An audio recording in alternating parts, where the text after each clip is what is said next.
One of the biggest pet peeves I have on my lathe is the chuck keys. As you can see, they're going to ram your hands or knuckles into the corner of the lathe there.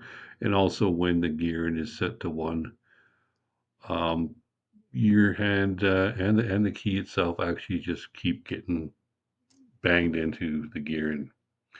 I did have some little brass grub screws sitting in a jar, and I figured, well, might as well use them, being that I have them instead of making one or buying something for the handle itself.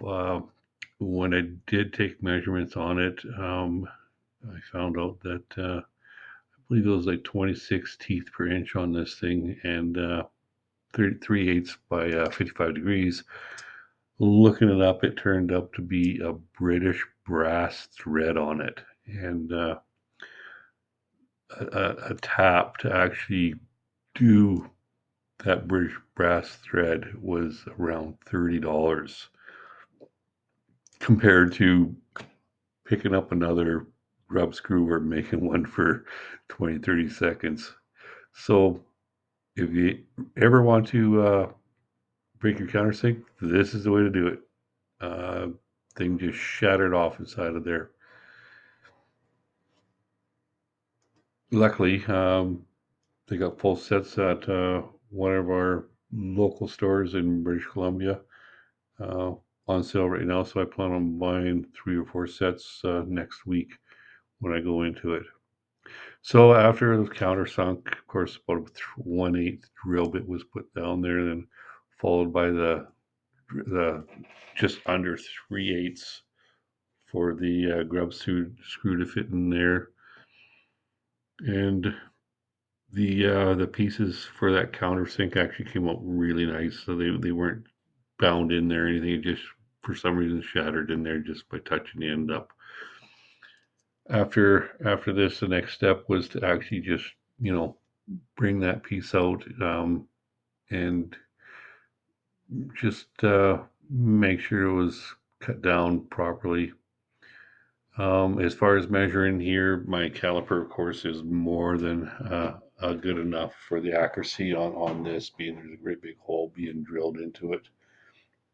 So after the hole was drilled to size and everything, just a matter of putting a little bit of chamfer on the end of the future new chuck key to keep it from having a sharp edge on it, and then eventually you're just going to take it out and get some other work done on this thing on the other end.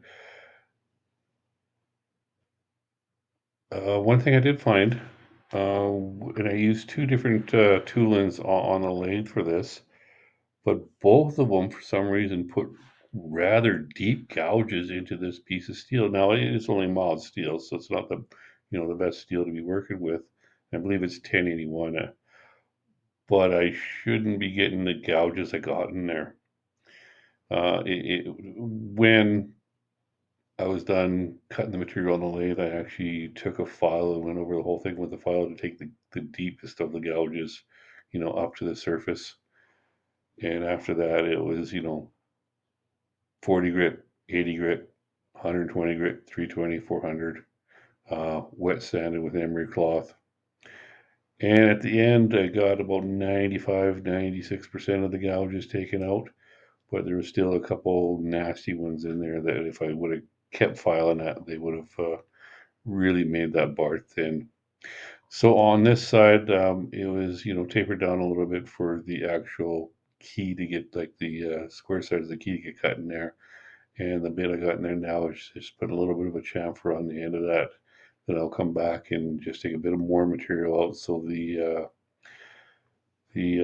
straight knife bar I have to part it will not run it back into the chamfer and get bound.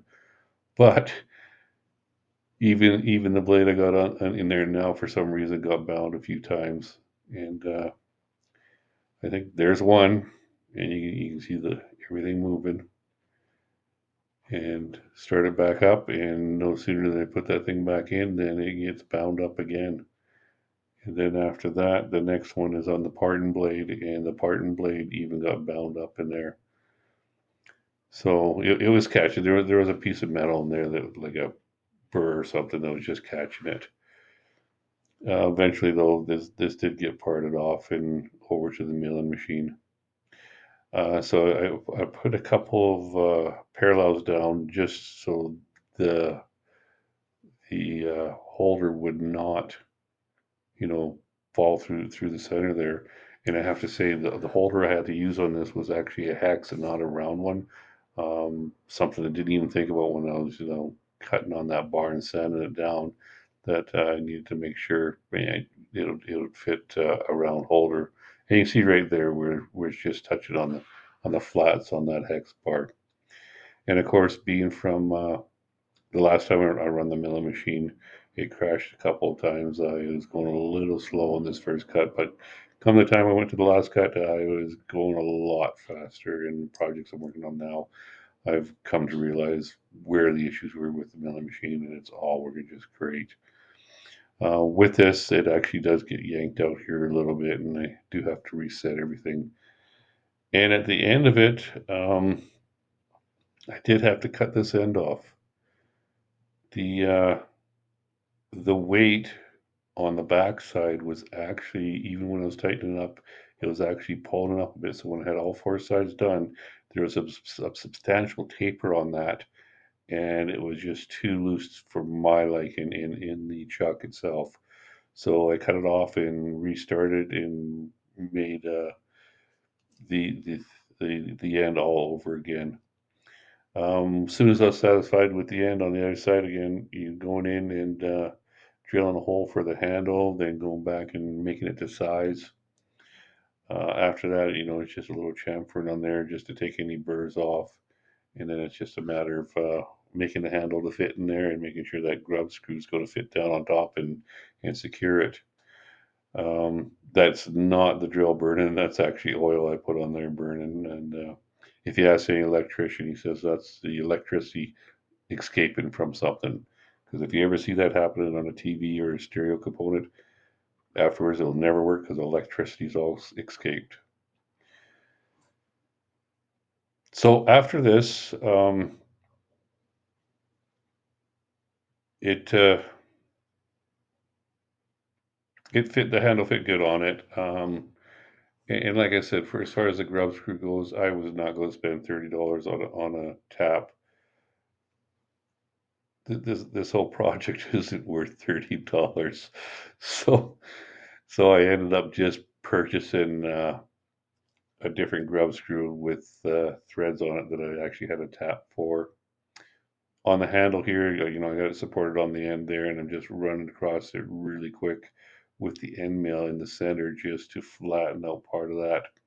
So when it does go in there, the grub screw will actually have a nice flat surface to sit on, and it won't be just sitting on the top of a rounded bar.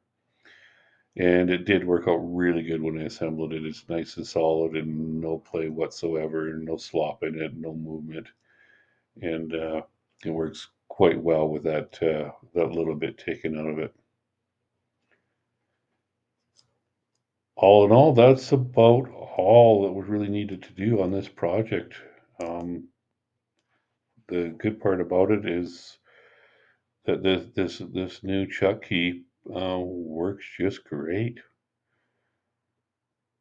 The second time around, I realized, that it was being lifted a little bit by the weight on the back for the main body of it, and I made sure that that wasn't happening on the second time, and I did go a little long and actually just touched it up with a file.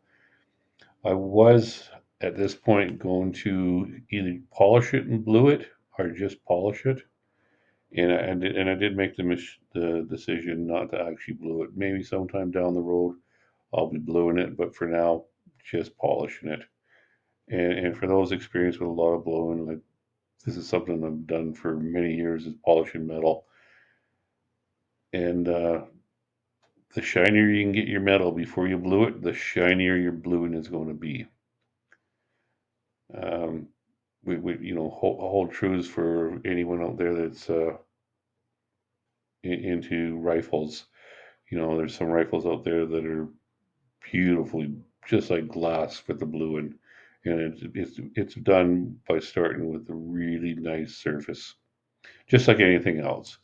If you spend the time doing the surface work, the end product will be good. So now throwing it into the back of the chuck there, and as you can see, there's lots of room to get my hand in there, and my knuckles are not even getting close to the corner, let alone the handle that's sticking out when it's in the first gear on this thing. And that's about it. I got a new home for it there, and I look forward to using this in the future and not getting my knuckles all scraped up anymore.